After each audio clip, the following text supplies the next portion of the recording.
Jamaat free and fair election में कभी जीत नहीं पा सकती।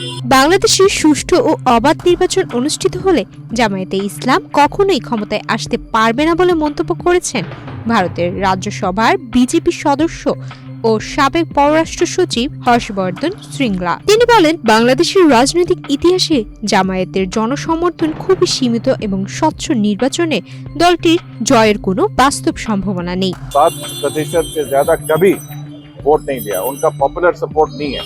শুক্রবার পশ্চিমবঙ্গের শিলিগুড়িতে একটি অনুষ্ঠানের ফাঁকে সাংবাদিকদের সঙ্গে আলাপকালে তিনি বলেন, বাংলাদেশের নির্বাচনে যদি সুষ্ঠু ও অবাধ ভোট হয় তাহলে জামায়াতে ইসলাম কখনোই জিততে পারবে না। ইতিহাস বলছে তারা সাধারণত 5 থেকে 7% বেশি ভোট পায়নি। জনগণের পাশে তাদের অবস্থান নেই। হর্ষবর্ধনের মতে নির্বাচন অস্বচ্ছ হলে বা কারচুপি হলে তবেই জামায়াতের ক্ষমতায় আসার আশঙ্কা তৈরি হতে পারে। तभी ये आ सकते हैं, नहीं तो बिल्कुल आना इनका नामुमकिन।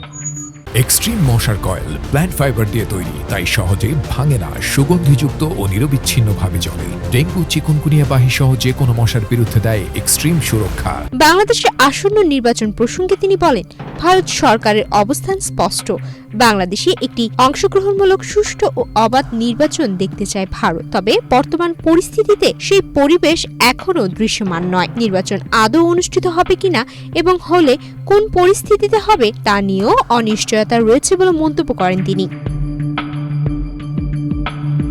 নিরাপত্তা পরিস্থিতি নিয়েও উদ্বেগ প্রকাশ করেন সাবেক এই কূটনৈতিক। তিনি বলেন, নির্বাচন ঘিরে সহিংসতা বা অস্থিরতার আশঙ্কা উড়িয়ে দেওয়া যায় না। ফলে পুরো প্রক্রিয়াটি আন্তর্জাতিক পর্যবেক্ষণের আওতায় গুরুত্বের সঙ্গে দেখা হচ্ছে। अगर चुनाव होगा भी किस स्थिति में होगा, कैसे होगा, वो हमें देखना होगा।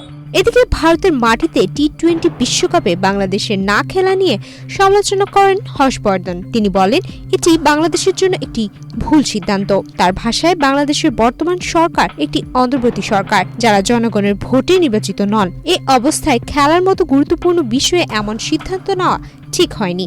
তবে বিষয়টি বাংলাদেশের অভ্যন্তরীণ ব্যাপার বলেও মন্তব্য করেন তিনি।